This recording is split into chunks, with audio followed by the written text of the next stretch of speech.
Hello everyone, this is a video tutorial for the book, The Vagabond's Guide to Successful, but Making Them Cheap, YouTube Production while living in your van and making money at it. The book can be downloaded from livinginyourvan.com, and there are numerous other video tutorials available on this channel, though more details for each technique are provided in the book. The book is intended for professional video production on the cheap and in the most inopportune situations. Chroma keying, better known as green screen or blue screen, is a wonderfully useful tool in film and video production. Hollywood uses it extensively for many reasons. It might be for the safety of the actors, or simply because they want to do what is impossible to do in real life.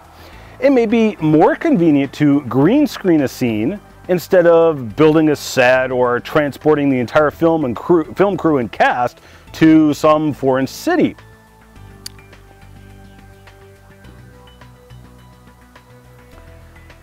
For us vagabonds doing video production while living in your van, blue screens can allow you to do incredible effects for dirt cheap. Like producing a show in a set that doesn't even exist, except on your computer, saving you the costs of building a really expensive set and paying for a big building. Blue screen is a very versatile technique. It allows you to get shots you perhaps otherwise wouldn't be able to get. Now, I cover how to deal with the limitations of blue screens in another tutorial right here that you can click on. Even if we only have a small section of blue screen, you can still do a lot with a variety of simple techniques, which I discuss as we get our Indian brave Niagara to ride a log over the falls, which are named after him. Now, in Chapter 7 of my book, I cover 16 different tips and points on effective green screening. I'm going to share with you 8 of those tips right now.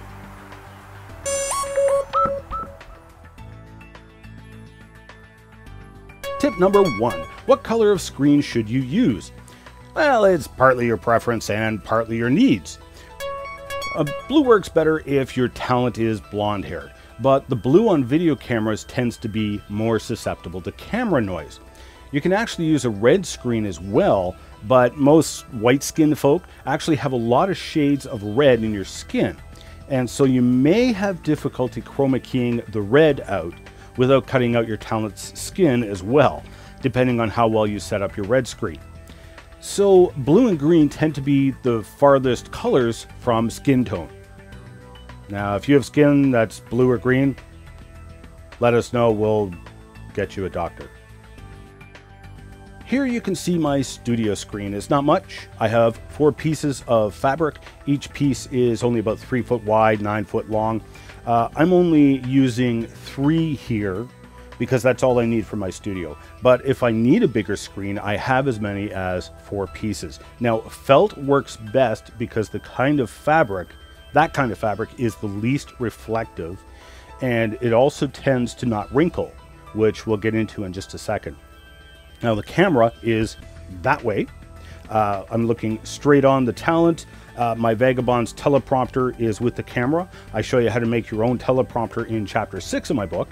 Now, because we're a vagabond and doing everything on the cheap, you probably found some old blue or green tarp you got from the hardware store for cheap, and you want to use that for your green screen. Well, I don't recommend that, but you can do it. There are challenges, namely tarps are a reflective material. So it messes up your keying because any light reflected off the tarp will show up as white to the camera, not green. So it won't get cut out. In my book, however, I give you some cheap tips that will allow you to use reflective material for your green screen. For the moment here, we're going to focus on proper lighting of a proper matte finish green screen.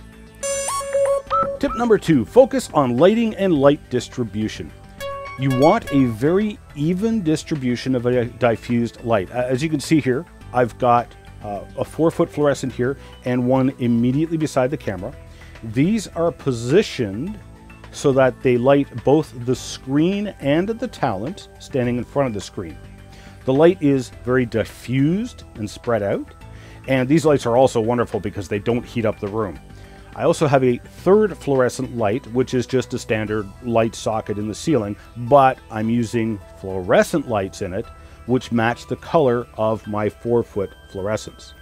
I discuss the reasons for this and what to look for in Chapter 6 of my book, but let me just say that it is very important to have your lights the same temperature as much as possible. Tip number 3, avoid spotlights on the green screen. Another reason for the fluorescence is the diffused lighting. Spotlights will light up hot spots on your green screen. Now, remember, your camera is dumb. It doesn't know what it's looking at, but it will see those hot spots as a different shade of green. And the wider the range of the shades of green, the harder it is to remove all the shades. And so you wind up with blotches of background that you can't remove because they're different shades of green than the rest of the screen.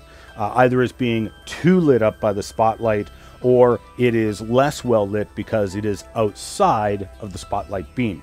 Now this brings us to tip number 4. Watch out for wrinkles. Wrinkles will be one of your worst enemies. Again, notice with the wrinkles, you have one part of the wrinkle that's bright and a part that's dark. You just drastically increase the range of green you have to remove, all because of a wrinkle. So you want the fabric to be as flat as possible. Seriously, it's worth it to haul out your clothes iron for this one.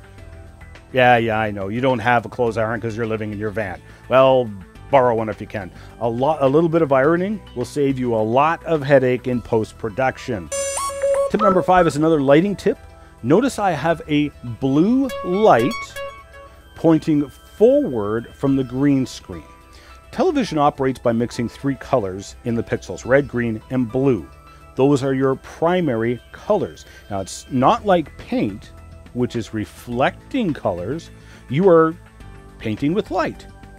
That's why your primary colors are different. So what we do is the talent is standing here, and notice that the blue light is lighting the talent from behind. In particular, it's shining blue light on their hair from behind. Now you need to use the primary colors that are not your screen color.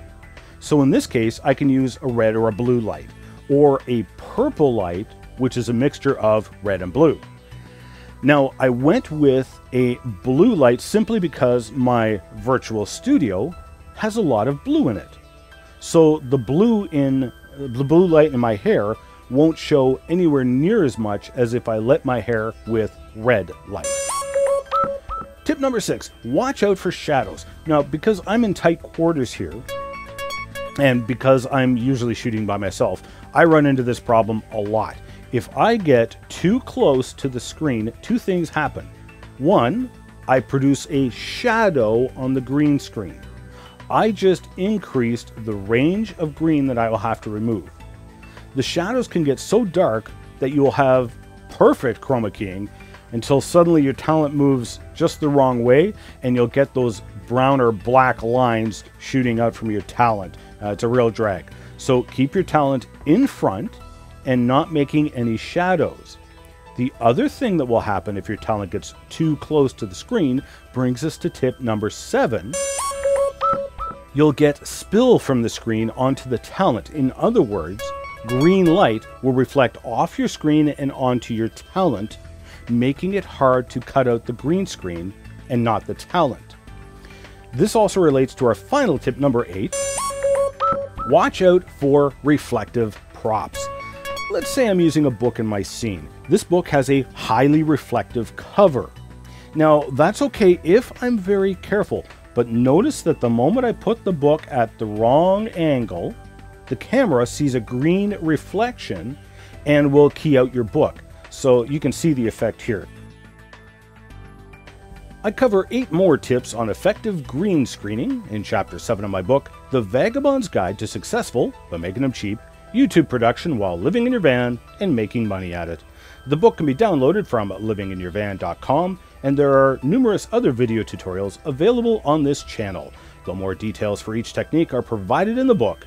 The book is intended for professional video production on the cheap and in the most inopportune situations.